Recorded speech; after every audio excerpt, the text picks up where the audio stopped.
పిల్లరా, ఈ సందర్భంలో ప్రార్థన చేసుకొని మేము వాక్యం ధ్యానించుకుందాం. మోకరించండి, ప్రార్థన చేసుకుందాం. ప్రేమైన పరలోకపు తండ్రి, పరిశుద్ధమైన దేవ, మీ వందనములు. మీరే ఈ చిన్న కోరికకు మరి ఆధిపత్యం అధికారం వహించి మీ వాక్యం ద్వారా మాతో మాట్లాడి ఆత్మీయ మేలు పొందగలకు సహాయపడమని యేసు నామములో ప్రార్థించి వేడుకొంచున్నాం తండ్రి. ఈ సందర్భంలో ప్రభు యొక్క నామములో మీకు శుభాభివందనాలు తెలియజేస్తూ, నా ఎదుట కూర్చున్న వారికి, ముఖ్యంగా యూట్యూబ్ ద్వారా దేవుని యొక్క వాక్యం వినే వారందరికీ హృదయపూర్వకమైనటువంటి వందనాలండి. ఇప్పుడు 17వ అధ్యాయం మొదటి రాజుల గ్రంథం మనం 3వ వచనాన్ని చూస్తున్నాం. అదేంటంటే, నీవు ఇచ్చట నుండి తూర్పు వైపునకు పోయి యోర్దానునకు ఎదురుగా మన కెరీతు వాళ్ళ దగ్గర దాగి ఉండుము. గమనించండి, ఇక్కడ మరి ఏలియా అనేటువంటి దైవభక్తుడు అహాబ్ నొద్దకు వెళ్ళి, నేను ఎవరి సన్నిధిలో నిలబడి ఉన్నానో ఆ యెహోవా జీవము తోడు అని సెలవిచ్చి, ఈ సంవత్సరములలో వర్షమైనను మంచైనను కురవదుగాక అని పలికాడు. పలికిన ఈయన ఏమాత్రము పలికిపించిన వాడు నా దేవుడు, పలికిన వాడిని నేను, కాబట్టి నేనెందుకు దాగి ఉండాలి అని అనుకోక, ఏమాత్రము కూడా ఆ విధంగా తలంచక దేవుడు చెప్పిన దానికి పూర్తి విధేయతను చూపించాడు.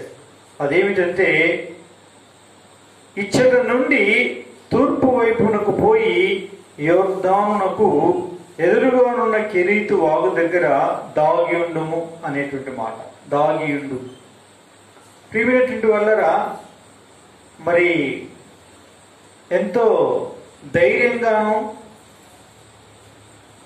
సింహగర్జన చేసినట్టు, నేను ఎవరి సన్నిధిలో నిలబడి ఉన్నానో ఆ యెహోవా జీవముతోడు అని ప్రకటించినటువంటి ప్రవక్త అయ్యుండి, ఆయన ఏం చేస్తున్నాడు ఇప్పుడు అంటే, ఏం చేయమంటున్నాడు అది ప్రకటించి నా వెంటనే దేవుడు తనకు చెప్పిన మాట, నీవు వెళ్ళి ఫలానా చోట దాగి ఉండుము అని చెప్పాడు. పిల్లరా, తానేమాత్రం కూడా సంశయించలేదు, సందేహించలేదు, అవిధేయత చూపించలేదు, అల్ప విశ్వాసి అయినట్టు ప్రవర్తించలేదు. కానీ దేవుడు చెప్పినట్టు సంపూర్ణ విధేయతను చూపించి ఏం చేశాడు అంటే, ఆయన చెప్పినట్టే చేశాడు. అదేంటి చెప్పినట్టు తాను చేసిన పనేమిటి అని మనము చూస్తే, ఆయన తూర్పు వైపుగా ప్రయాణం చేసి కెరీతు వాగు దగ్గర దాకా వెళ్ళి అక్కడ దాగి ఉండు అన్నటువంటి ఆ దేవుని మాటకు సంపూర్ణ విధేయతను చూపించగలిగాడు. నా ప్రియమైన వాళ్ళారా, అందుకే ఏలియా మన వంటి స్వభావం కలిగిన మనుష్యుడే. కానీ ఏలియా ప్రార్థించగా 3.5 సంవత్సరాలు వర్షము కురియలేదు. అటు తర్వాత తను ప్రార్థించినప్పుడు ఆకాశము వర్షించినది, భూమి తన ఫలమిచ్చాను అని రాయబడింది. మన వంటి స్వభావం కలిగిన మనుష్యుడు ఎవరండి? ఏలియా. కానీ ఒక అసమానమైనటువంటి కార్యమును చేయగలిగాడు. పిల్లరా, మన జీవితాల్లో సామాన్యమైనటువంటి కార్యములు కూడా అవి మన నీడనే మనకు ఒక పెనుభూతముగాను, చిన్న చిన్న సమస్యలే ఒక ఘోరమైనటువంటి వాటివిగాను, ఓ చిన్న రాయి రప్ప గుండు బండనే ఒక మహాగొప్ప పర్వతముగా మన ఎదురు నిలబడి వికటాట్టాసము చేస్తూ ఉంటే, పగలబడి నవ్వినట్టు కనిపిస్తూ ఉంటే, మనం అదిరిపోయి బెదిరిపోయి గుండెకాయలు చేతిలో పట్టుకొని బహు భయకంపితులమై మన భక్తిని పణంగా పెట్టి మనస్సాక్షిని వ్యర్థపరుచుకొని పరిశుద్ధతను అపరిశుద్ధముగా మార్చుకొని దేవుడి ఒక మాట దూషించి లేక కాదని తక్కువగా అంచనా వేసి ఆయనను కాదని తృణీకరించే వారంగా ఉంటున్నాం ఎన్నో సందర్భాల్లో. ఇది మన పరిస్థితి. కానీ ఇక్కడ ఏలియా పరిస్థితి అది కాదు. మన వంటి స్వభావం కలిగిన మనుషుడే, కానీ ఆయన గొప్ప కార్యములు చేయగలిగాడు. నా ప్రియమైనటువంటి వాళ్ళరా, మన జీవితాల్లో కలిగినటువంటి ఎన్నో ఎదురైన సమస్యల కల్లా మనం భయపడి భయకంపితులమైపోయి వనికి తప్పిపోయి మనము దేవుడు ఎవరో అన్నట్టు ప్రవర్తించుచు సనిగి గొనిన వారమై మరి తిరిగి దేవుని యొక్క ఉగ్రతకు గురయ్యేటువంటి క్రైస్తవులుగా, క్రైస్తవ కుటుంబాలుగా, క్రైస్తవ సంఘాలుగా ఈ దినం మనం జీవిస్తున్నాం. ఇది ఎంతో దుర్భరమైన, ఎంతో శోషనీయమైనటువంటి విషయంగా పరిణమిస్తూ ఉంది నా ప్రియమైన వాళ్ళరా. కానీ ఏలియా జీవితం అలా ఉండలేదు.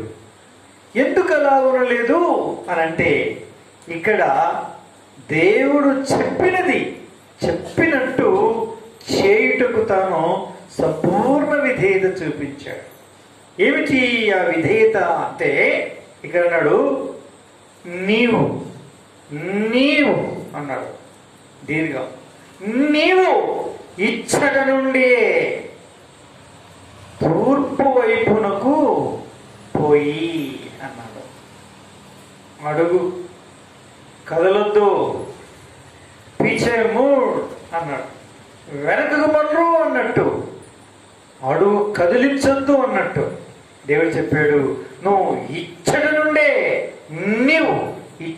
నుండే తూర్పు వైపునకు అని చెప్పాడు. పిల్లరా, ఎంతో ఆశ్చర్యకరమైన విషయం.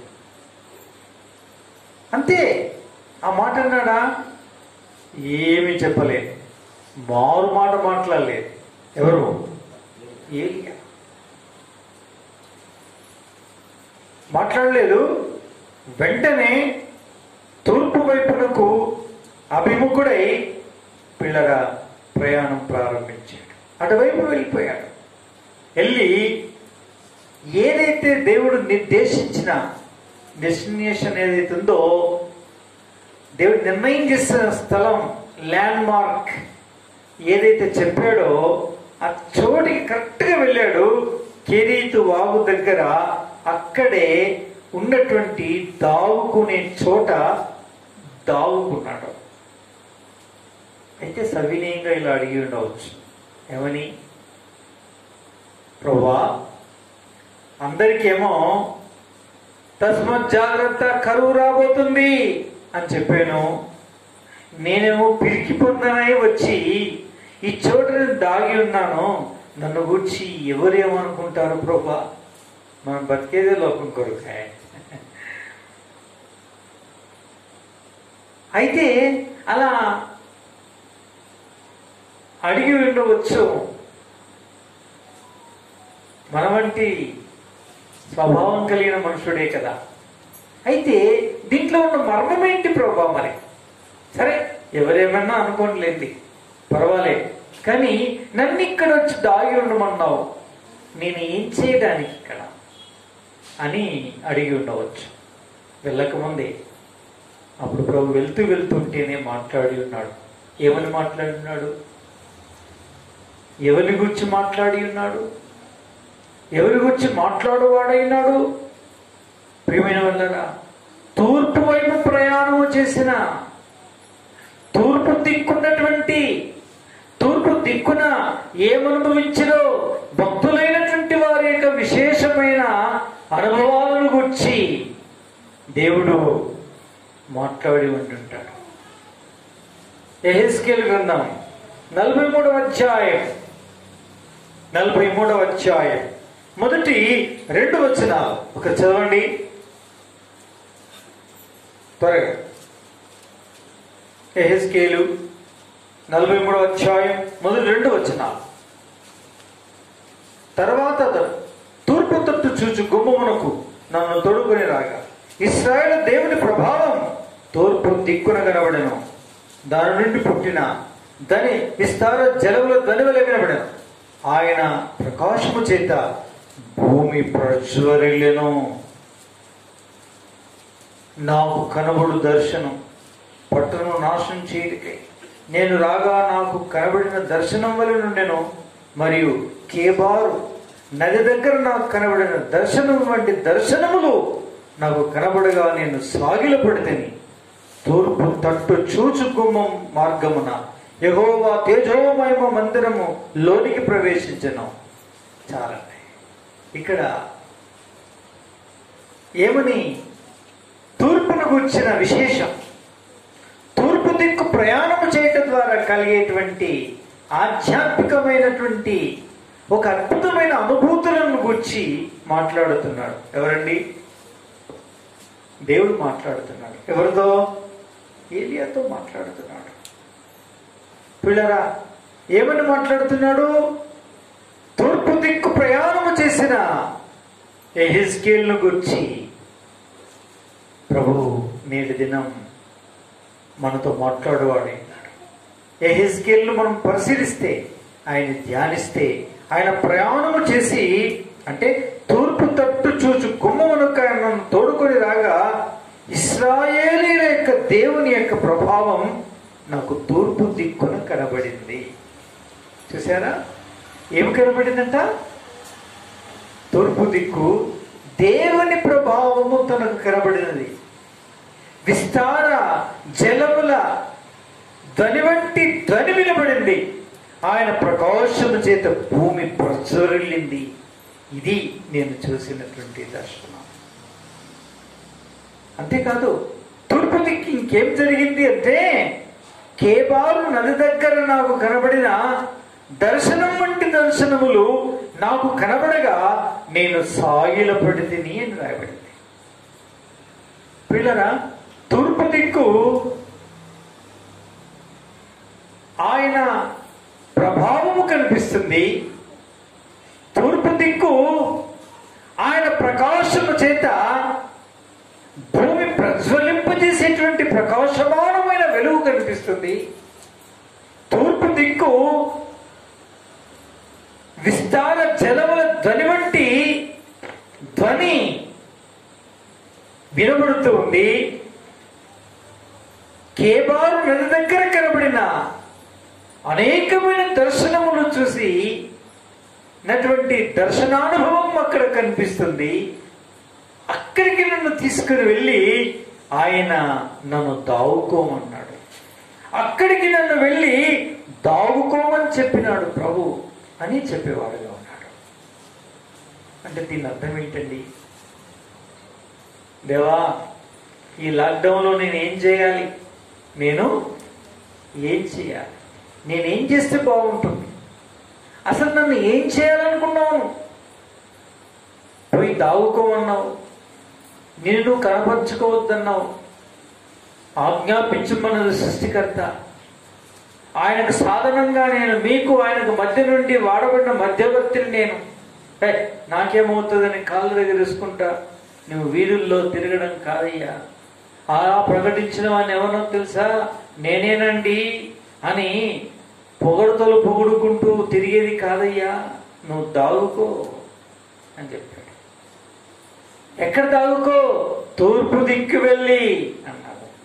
అంటే అర్థం ఏంటంటే, నా స్వరదర్శనాన్ని చేసుకోవడానికి, నా స్వరూప దర్శనాన్ని చేసుకోవడానికి, నా ప్రభావ దర్శనాన్ని చేసుకోవడానికి, నా తేజో మహిమ నిలుచు స్థలాన్ని దర్శించడానికి, నా ప్రకాశమానమైన వెలుగు చేత భూమి ప్రజ్వరిల్లుతూ ఉంటే, విస్తారమైన జలముల ధ్వని వంటి ధనం వినడానికి, ఆ శబ్ద దర్శనాన్ని నువ్వు అనుభవించడానికి నువ్వు తూర్పు దిక్కు వెళ్ళుము అని చెప్పాడు.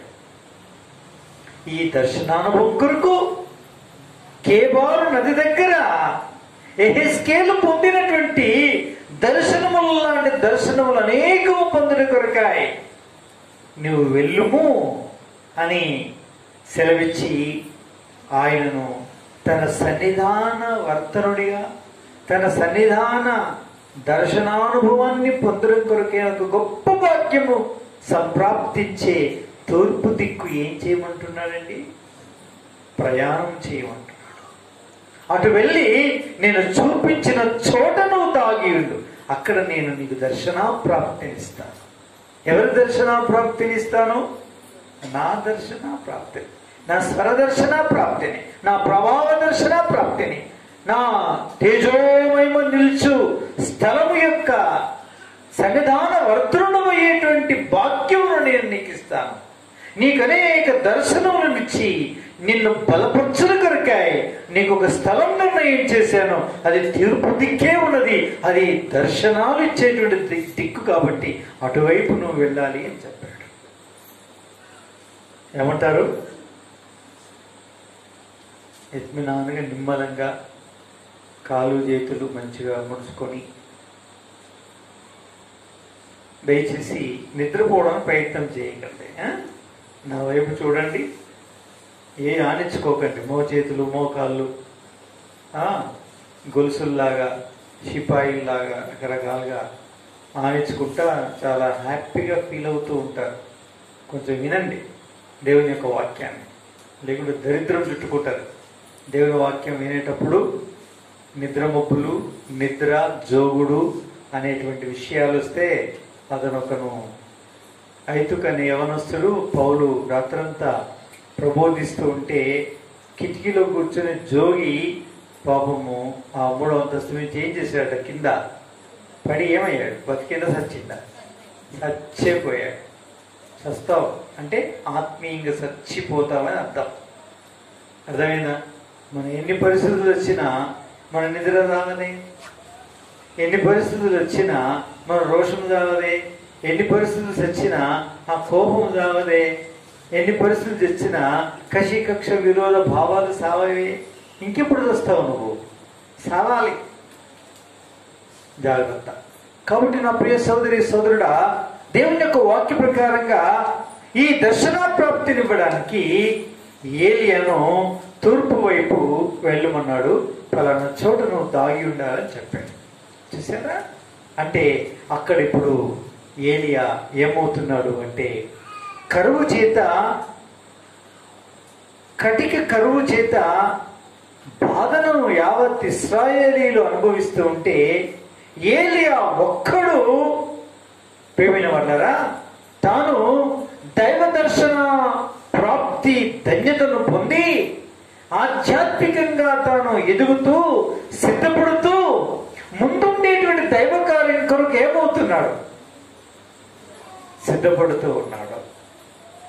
ప్రియమైన వాళ్ళరా, ఎవరు తన దర్శన ప్రాప్తిని పొందుతారో వారు ఆయన కార్యము చేయడానికి ఎల్లవేళలా ఏమై ఉంటారు చెప్పండి? సిద్ధంగా ఉంటారు. ఎవరు ప్రభువా నీ దాసుడు ఆలకించుచున్నాడు, ప్రభువా నీ దాసుడు మీ దర్శనాన్ని నిదానించి చూచుచున్నాడు అని ఎవరు సిద్ధముగా ఉండి ఆయన దగ్గర ఈ మాటలు పలుకువారై ఉంటారో వారికి తీరిక లేని పని చెప్పువాడై ఉన్నాడు. ఎవరండి? దేవుడు. ఏలియా తిని త్రాగి సుఖించి నిద్రించటం లేదు ఈ సందర్భంలో ఇక్కడ. కానీ ఆహార నిశలు ఆయన సన్నిధాన వర్ధనుడై పిల్లగా దైవ దర్శనములను పొందువాడుగా ఉన్నాడు.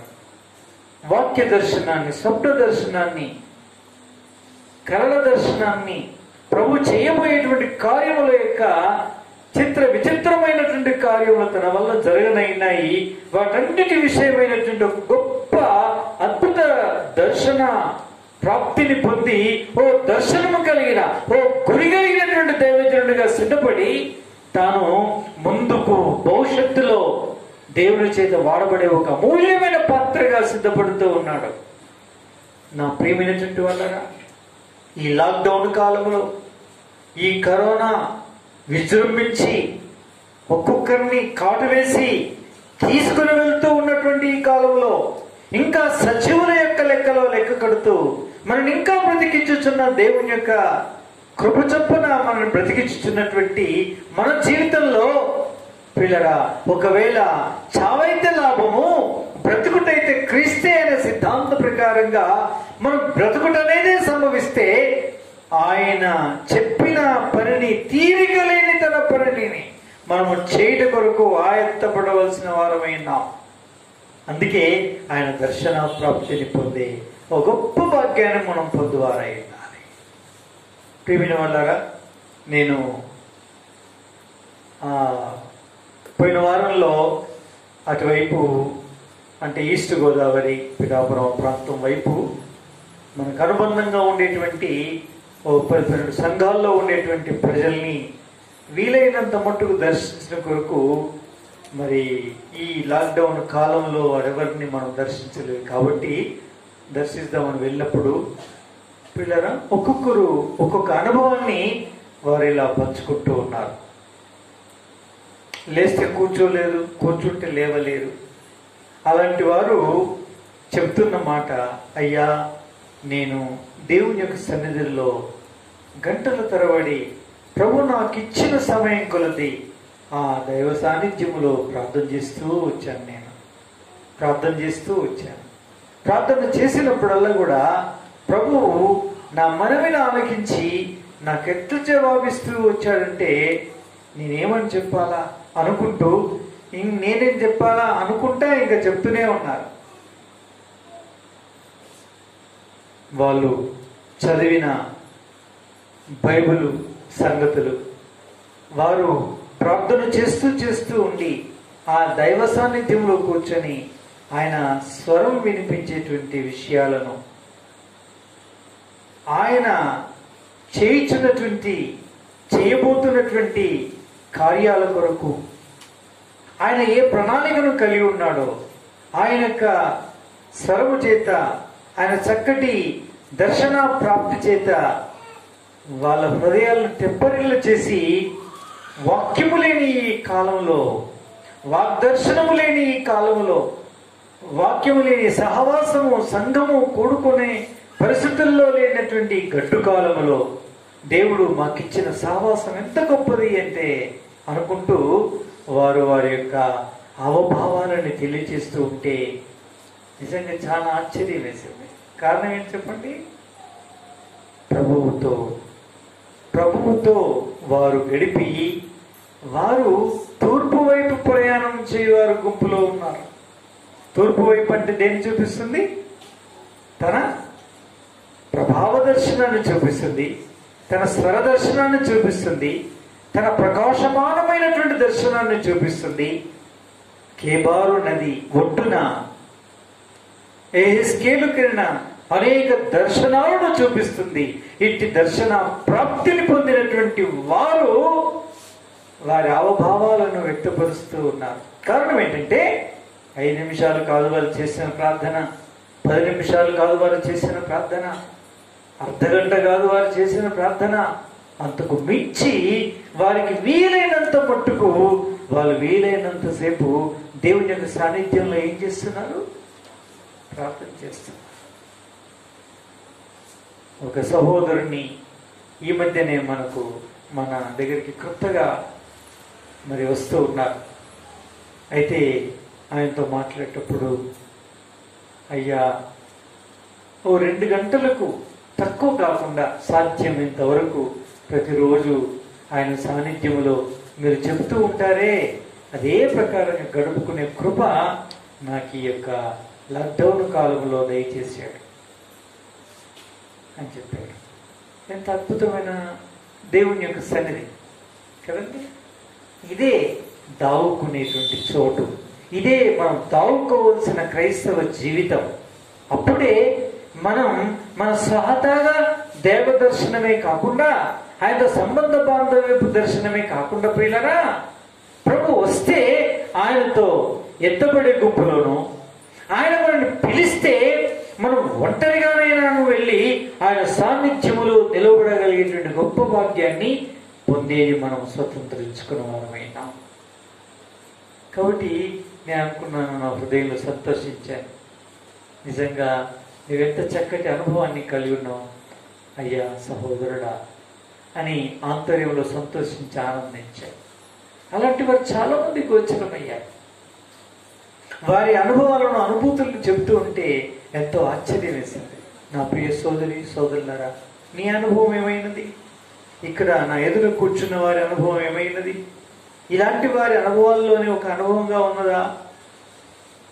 సరే, ఈ లాక్డౌన్ అంతటి కాలంలో నెలలో ఒకసారైనా, వారానికి ఒకసారైనా, దినమునకు ఒకసారైనా, ఈ విధంగా కనీసం లాక్డౌన్ అంతట్లో ఏ ఒక్కసారైనా ఏదైనా ఒక విషయం కొరకు నువ్వు ప్రార్థించి, దేవుని స్థలంలో ప్రార్థిస్తూ దేవుని వాక్యాన్ని ధ్యానిస్తూ నీ స్వరమాగిపోయి దేవుడు వినిపించే స్వరాన్ని వినగలిగే భాగ్యాన్ని నువ్వు పొందగలిగి ఉన్నావా?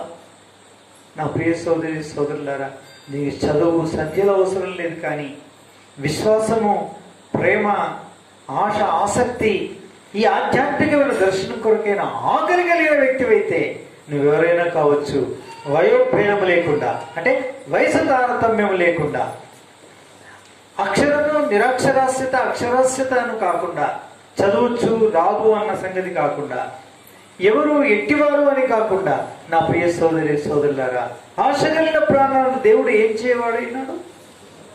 తృప్తిపరచువాడైనా. ఇట్టి భాగ్యమును పొందగలిగే వారైతే మీరెంతో ధన్యులు, భాగ్యవంతులు. నా ప్రియ సోదరి సోదరులారా, అట్టి భాగ్యమును కలిగి ఉండని ఎడల క్రైస్తవ జీవితం వ్యర్థమైనదే అని లెక్క కట్టబడుతుంది. ఎందుకండి? ఎందుకలా లెక్క కట్టబడుతుంది? ఎందుకలా లెక్క కట్టబడుతుంది? ఏంటండి లాభం లేదు, మా బిడ్డకు పెళ్ళి అయిన మాటే కానీ ఏ ఒక్క దినం కాపురానికి వెళ్ళిన పాపాన పోలేదు. ఏం లాభం అండి? ఆ అమ్మాయిని అంటూ చేసుకున్నాడు మా కుమారుడు, అసలు ఏ ఒక్క రోజు ఏ ఒక్క వారం కలిసి సంతోషంగా ఉన్న పాపాన పోలేదు. ఏం చేస్తామండి? ఏం లాభం అండి అని అంటే, ఆ వివాహ కార్యక్రమం ద్వారా ఆ వివాహం అనే బంధం ఏర్పడిన కారణాన ఏమైనా లాభమేమా, ప్రయోజనమేనా? దాన్ని వివాహం అంటారా? అది కుటుంబమే అంటారా? చెప్పండి. అనరు. ఎందుకంటారు? చెప్పండి. ఎందుకంటారు? చెప్పండి. కలిసి సంబంధ బాంధవ్యం లేనటువంటి కుటుంబం కదండి. ఈనాడు ఎంతోమంది క్రైస్తవులు ప్రభువును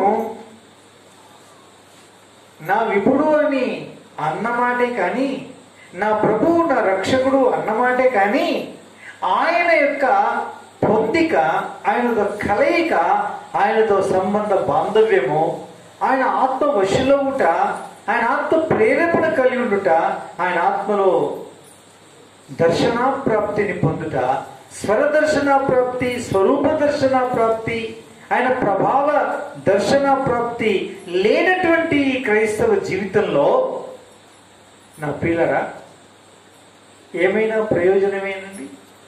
ప్రయోజనమే మాత్రం కూడా లేనట్టే లెక్క.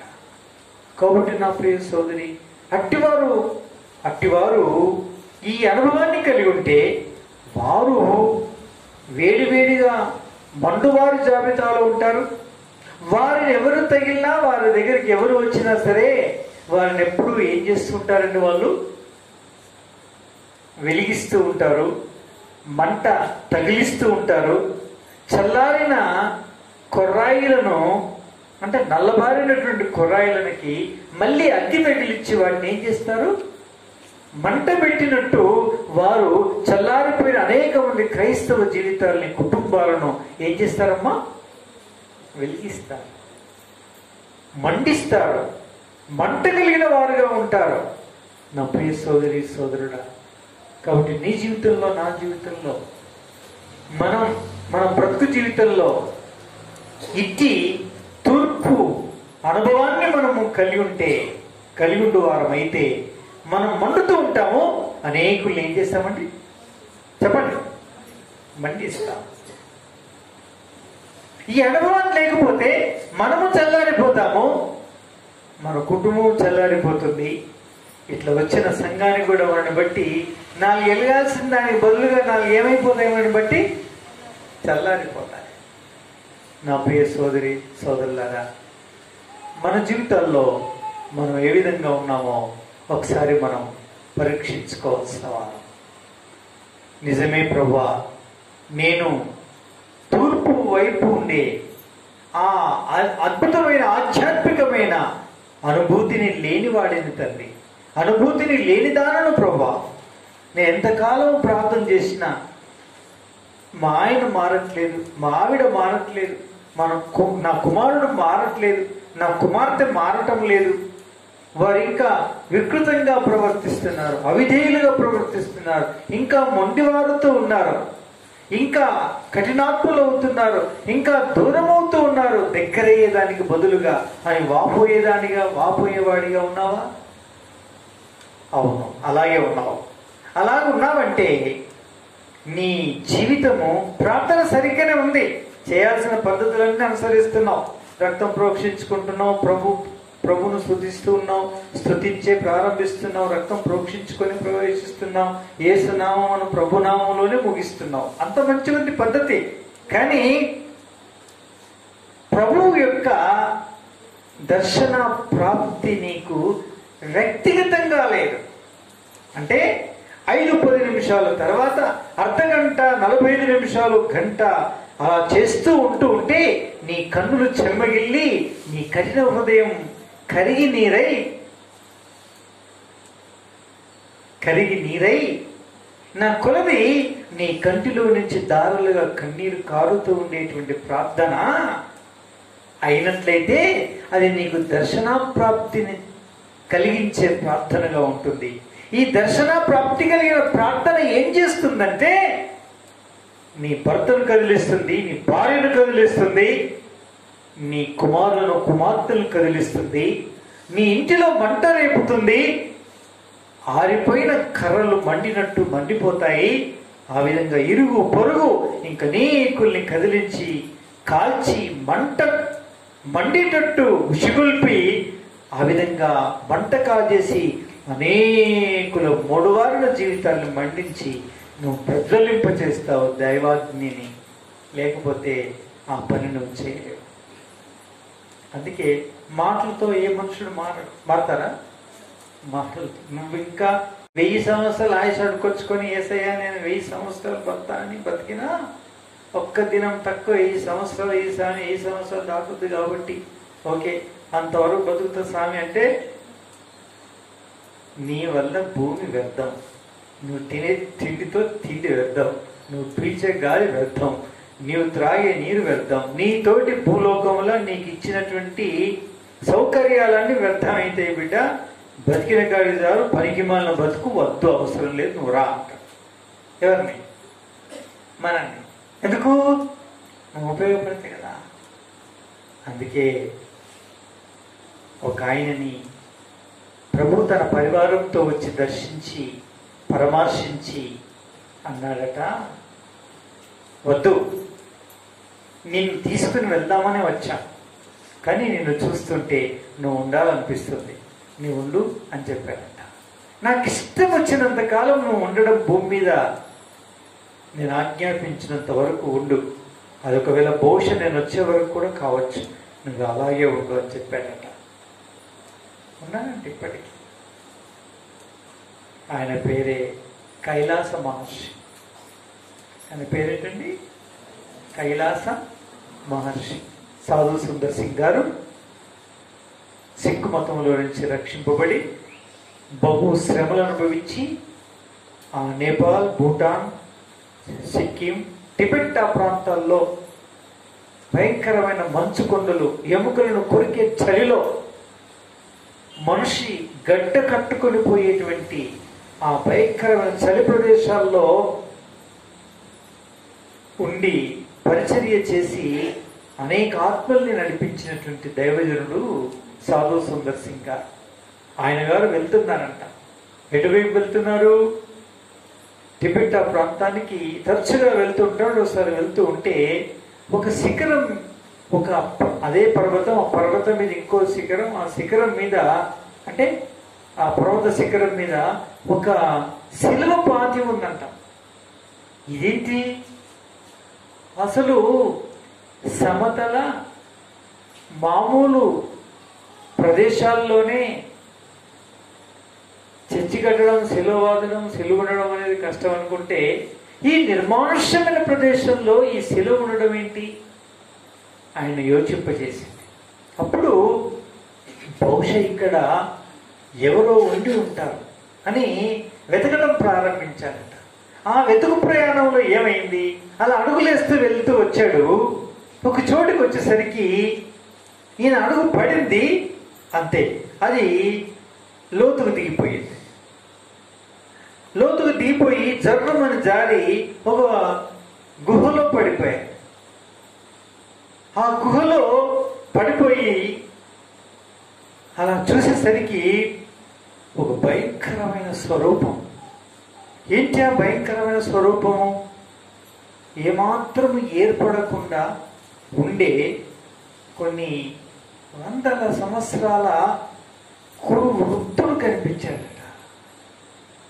అంటే కురులు ఎంత పొడవు ఉన్నాయో, కురులు అంటే వెంట్రుకలు ఎంత పొడవు ఉన్నాయో, ఈ గడ్డం ఎంత పొడవు ఉందో, ఈ మిసాలు ఎంత పొడవు ఉన్నాయో, ఈ కనుబొమ్మలకు ఉన్నటువంటి వెంట్రుకలు ఎంత పొడవు ఉన్నాయో, అసలు ఏర్పాటు చేయని విధానంలో ఒక విచిత్రమైనటువంటి ఒక వింత మనుషుల్లాగా, ఒక వింత జంతువులాగా కనిపించే ఆ స్వరూపమును చూసి భయపడిపోయి అన్కాన్షియస్ అయిపోయాడు.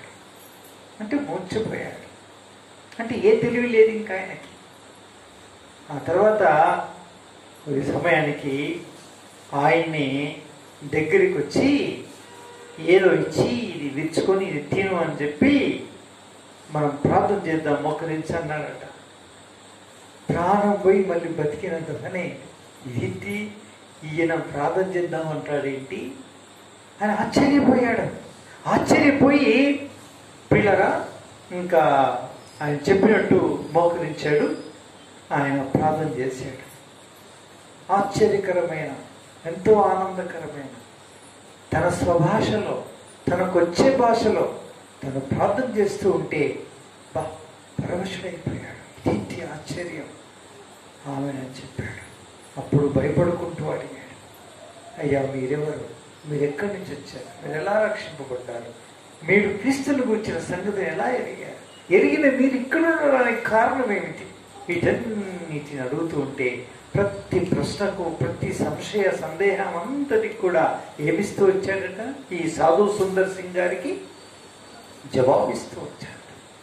వినపడుతుందమ్మా? అర్థమవుతుందా?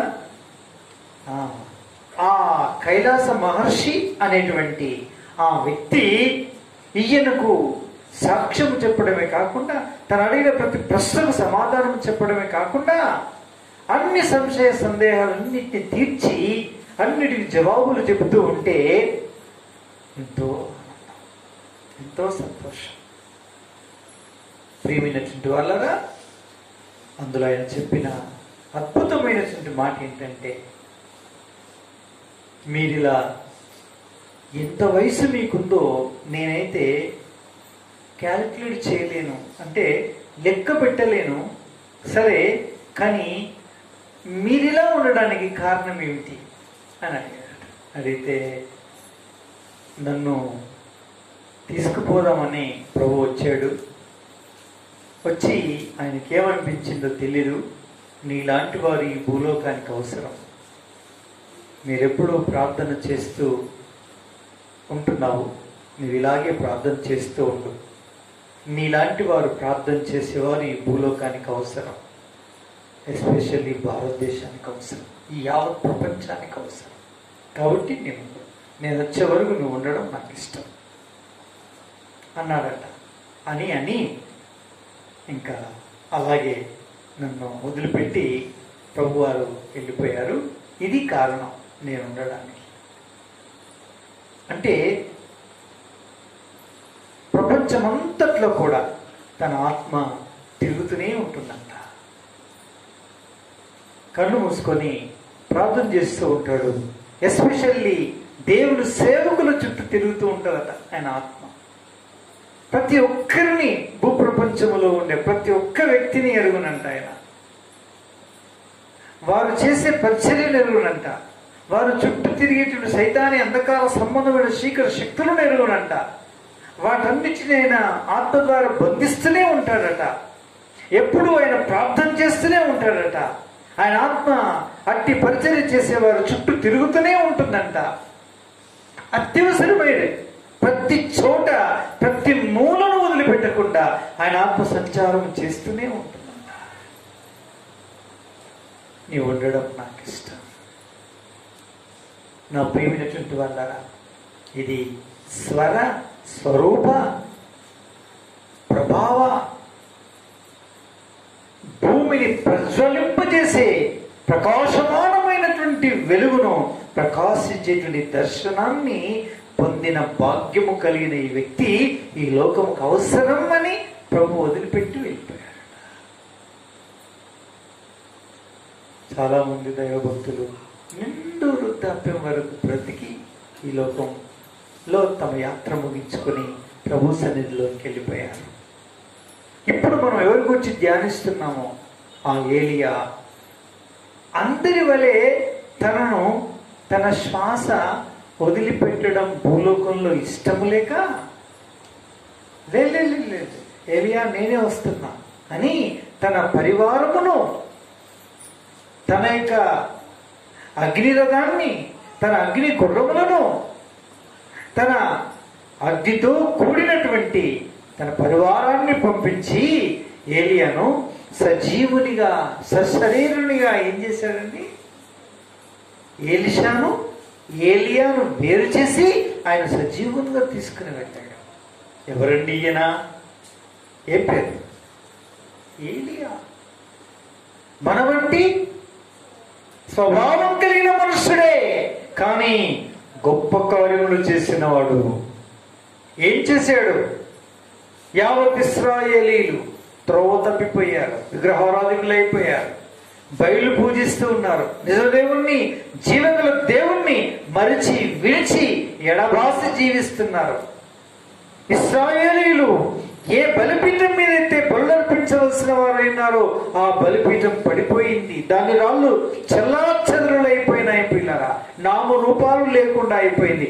అట్టి బలిపీఠం తిరిగి కట్టిన వాడు ఏంచి 12 రాళ్లను పేర్చి చీల్చిన కళలను బలిపీఠం మీద పేర్చి ఎత్తును బలిపశువుగా వధించి దాని మాంసమును ముక్కలు ముక్కలుగా బలిపీఠం మీద పెట్టి సవాలుతో కూడినటువంటి విజ్ఞాపన చేశాడు. ఆకాశం నుంచి దేవుడు విని సాక్షాత్తు అగ్ని ఆకాశం నుంచి వచ్చి దహన బలిపీఠం మీద బలిపశువును కందకం నిండిన నీళ్లను ఆరిపోయేటట్టు చేసి దాన్ని అంగీకరించి స్వీకరించి దయించడం ద్వారా జవాబునిచ్చినాడు ఆకాశం ముందున్న దేవుడు.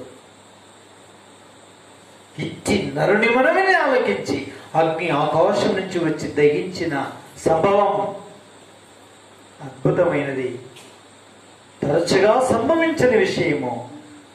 ఏలియా మన వంటి స్వభావము కలిగిన మనుష్యుడు, కానీ తూర్పును గూర్చినటువంటి దర్శనము కలిగినటువంటి వాడు.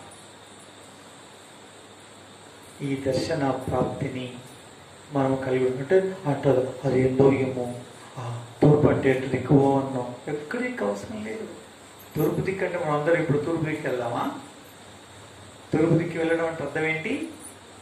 5-10 నిమిషాలు కాక, అర్ధగంట కాక,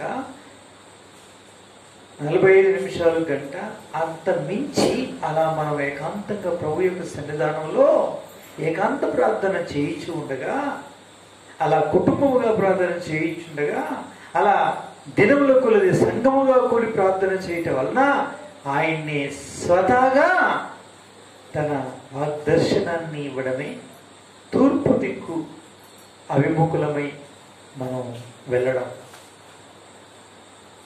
అంటే గడపడం. ఆయన స్వర దర్శనం, స్వరూప దర్శనం, ఆయన ప్రభావ దర్శనాన్ని పొంది ఇంకనేకమైనటువంటి కేబారు నది ఒడ్డున యెహెజ్కేలు పొందిన దర్శనాలు లాంటి దర్శనాలు, వాక్య దర్శనాలు, వాక్యంలో ఉండే దర్శనాలను పొంది మంచి వెలుగు కలిగి ఆయన మహిమ కొరకు సిద్ధపడేటువంటి భావన, అనుభూతిని, అనుభవం కలిగి ఉండడమే తూర్పు వైపు వెళ్ళడం అంటే అనుభవాల గుండా వెళ్ళడం. ఇట్టి అనుభవం కలవారమై మనం ఎప్పుడైతే ప్రార్థన చేసి ఎక్కువ సమయం ప్రార్థన ఎప్పుడైతే చేస్తామో అనుభవం కలవారమై ఉంటే మన ప్రార్థనకు అక్షరాలు ఏమిస్తాడండి దేవుడు? జవాబు ఇస్తాడు. కాబట్టి పిల్లరా, ఆ కైలాస మహర్షిని దేవుడు ప్రశంసించి నేను వచ్చే వరకు నువ్వు ఉండడం నాకు ఇష్టం, నువ్వు ఉండు అని చెప్పి వదిలిపెట్టి ఆశీర్వదించి వెళ్ళాడు. అలాంటి మహామహులు ఎంతమంది ఉన్నారో తెలియదు మనకి. వారి ప్రార్థన పుణ్యమా అంటూ, ఆ త్యాగగనుల యొక్క త్యాగమా అంటూ ఈ దినం మన చుట్టూ వారి ఆత్మలు ప్రార్థన ఆ పరత్వం కలిగినటువంటి వ్యక్తుల యొక్క ఆ అద్భుతమైనటువంటి కవచాలు, వాళ్ళ ప్రార్థనలు కవచాలుగా మారి మన చుట్టూ కంచి వేసి మనం ఏం చేస్తున్నాయండి?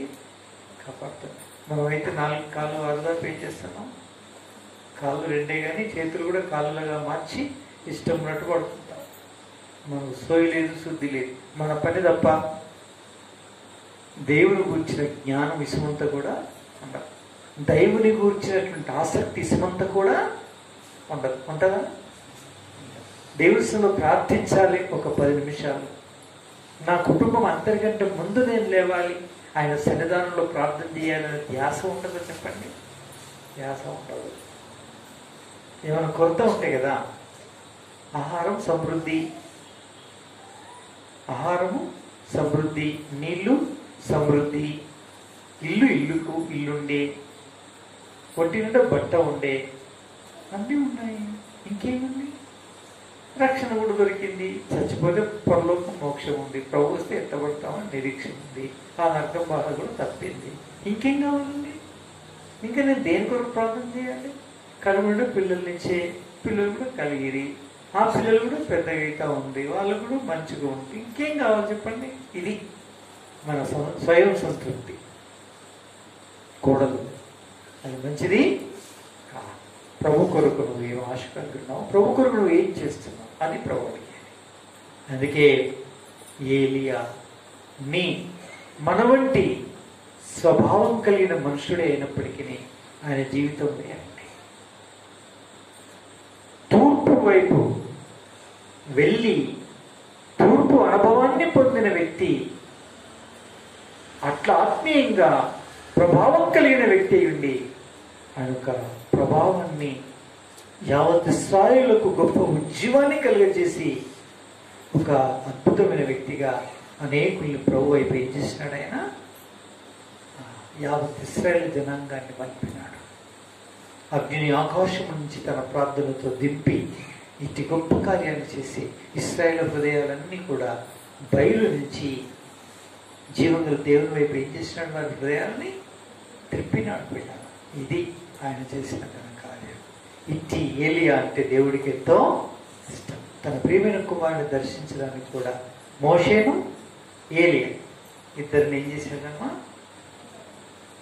ప్రభు దగ్గర పంపించి ఆయన నెరవేర్చబోయే నిర్గమను గురించి మాట్లాడి రాబోండి అని పంపించాడు.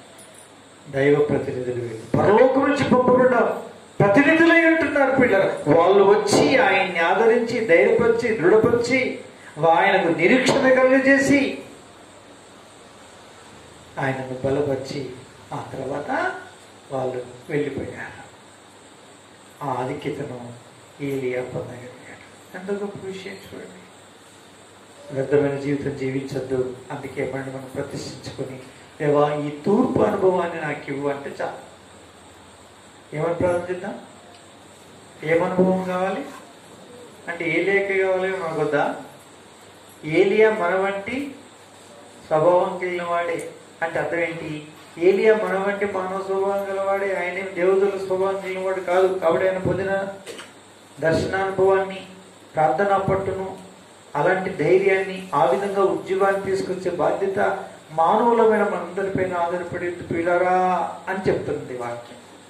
అందుకోసం మనం ఏం చేసుకుందాం? ఆయనకి ప్రతిష్ఠించుకుందాం. వాదన మరణించు, నన్ను కూడా నాలో కూడా మీ కార్యము లోతుగా జరిగించి నీ కృపను చూపించండి. ప్రభు అప్పగించుకుంటే దేవుడు మనం ఏం చేస్తాడు? దీవించి ఆస్వాదిస్తాడు. క్షమాపణ కోరుకుందాం. ప్రవృత్తితో కలగబడతాం. రాలేకపోతున్నాను, గడపలేకపోతున్నాను నీ సన్నిధిలో.